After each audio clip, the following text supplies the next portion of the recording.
Good morning from wherever you are, and welcome to the Reds Army. This is where we talk about anything and everything about Manchester United. So today, interesting news I had since yesterday is that there are Man United fans who are calling for Amorim to be sacked. They're saying that he's not the right manager for the club. He should not have been hired in the first place, and he's the reason to blame for the way Manchester United has been performing lately.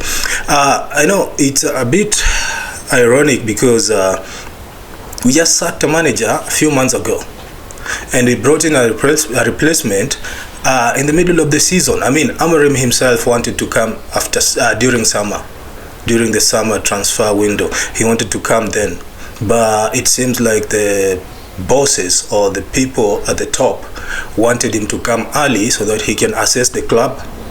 He can assess the players, so that he can have a great idea or a solid idea of what he needs during the summer transfer window. That's why we only got Dogu this season, a high-profile player. The rest are not as high as Dogu. So Amorim himself said that he has control over who comes in at Man United.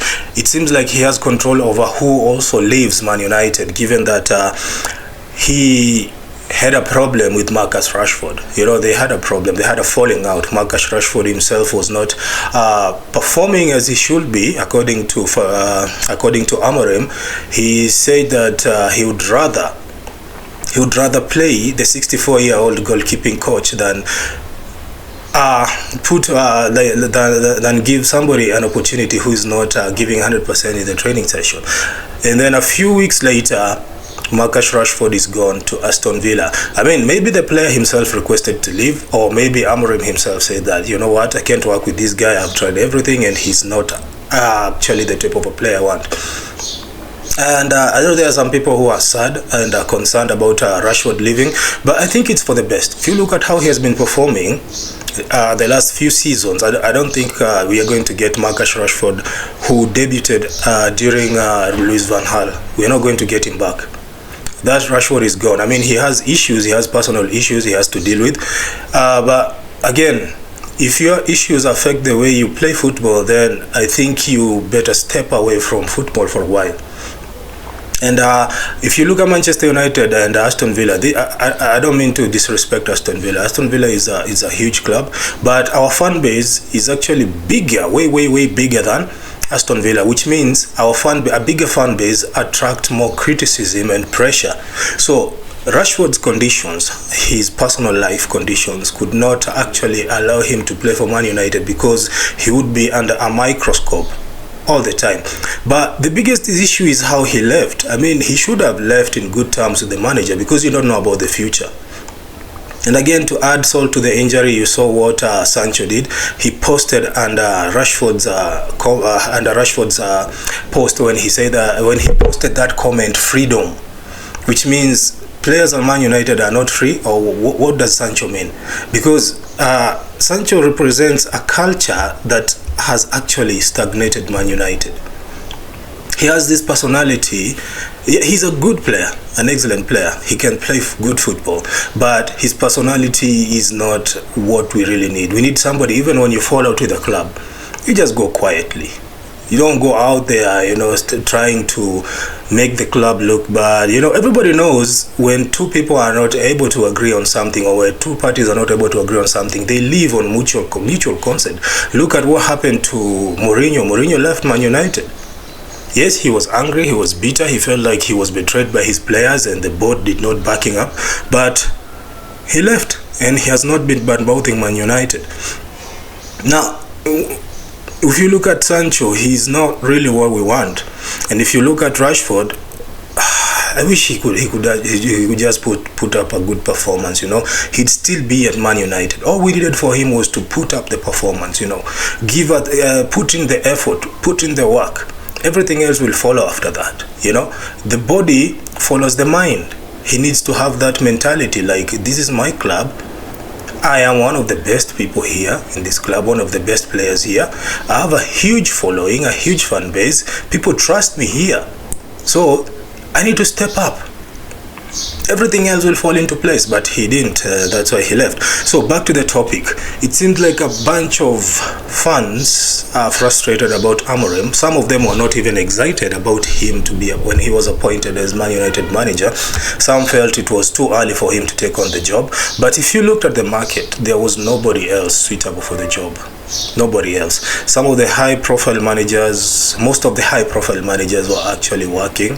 So it was either we continue with Ten Hag or we bring in somebody else and we gamble.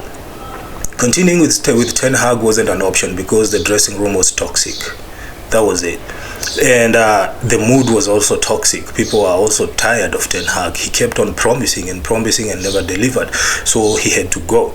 So we brought him Amorim based on what based on his performances at Sporting. He actually guided Sporting to a very good run in that season. So we thought that if he came in, he would replicate that, or even if he gave us 50% of what he did at Sporting, we would still be at a good place. But it seems like the opposite is happening. We are going down. We are now closer to relegation than we are to the top four. It's evident next season we are not going to play European football. And I don't know what you think about it. Let me know your thoughts about that. Do you really think that it's good for Man United to go a whole season without European football, or should we fight to play even in the Conference League? Personally, I think next season will be good for us if we don't play European football. I know some of you will come after my neck because you start calling me out and saying that maybe we need money. But let's look at it closely. We have been in European competitions for the last, I think, 5 years. And that means we get money when we compete there. But where does that money go? Do they reinvest the money? No.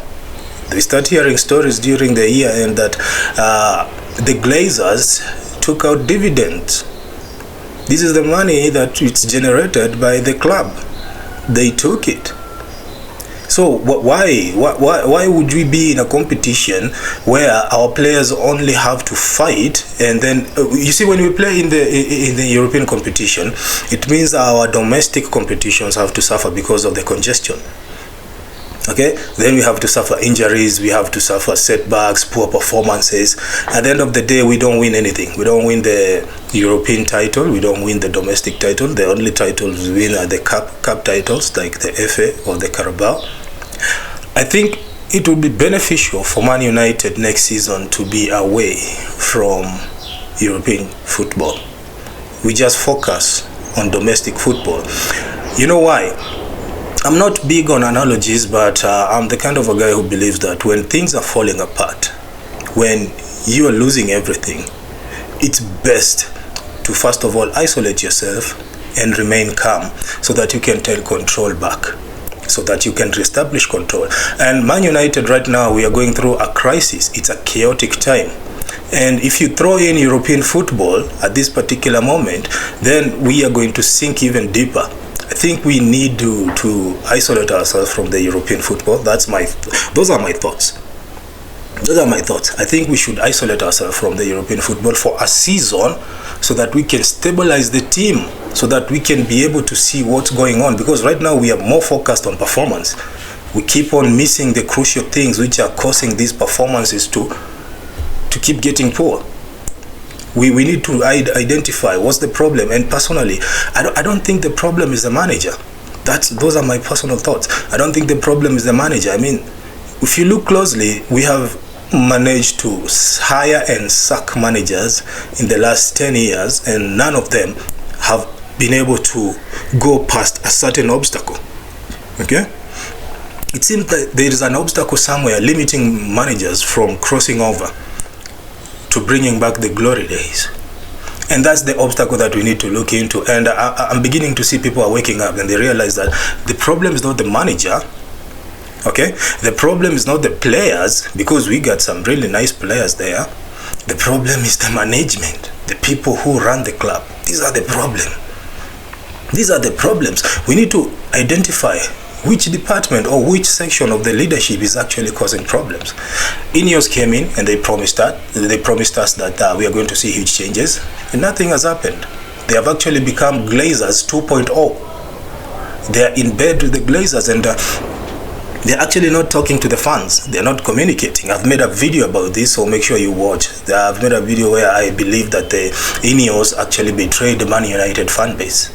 You should watch that video. I go in depth about this. But if we are not able to put our differences aside as fans, instead of fighting each other, quarreling with each other, instead of trying to outshine each other, we should identify that we have a common enemy. These are the people running the club. We should go after them. We should require for transparency. We need to know how these businesses are done, how money is spent, okay? And above all, we need to know what's their long-term plan.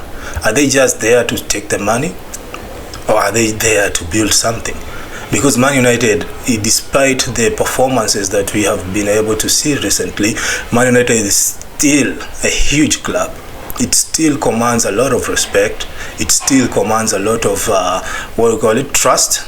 It can attract more investors. So it's still an asset.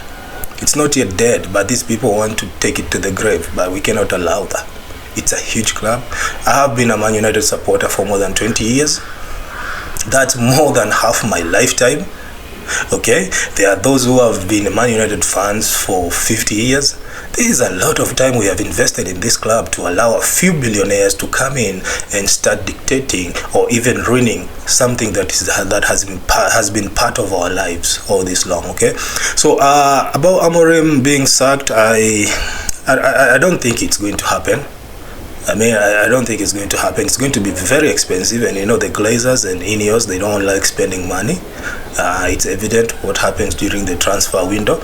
We thought we were going to get at least three or four high-profile players. We ended up getting one, and a few low-profile players. So that's evident. They don't like spending money. So parting ways with Amorim right now means we need to compensate him millions of pounds. But they don't want to do that. So, and I wouldn't want them to do that, because Amorim is still new. He's still figuring things out. He's still trying to learn the Premier League, the intensity.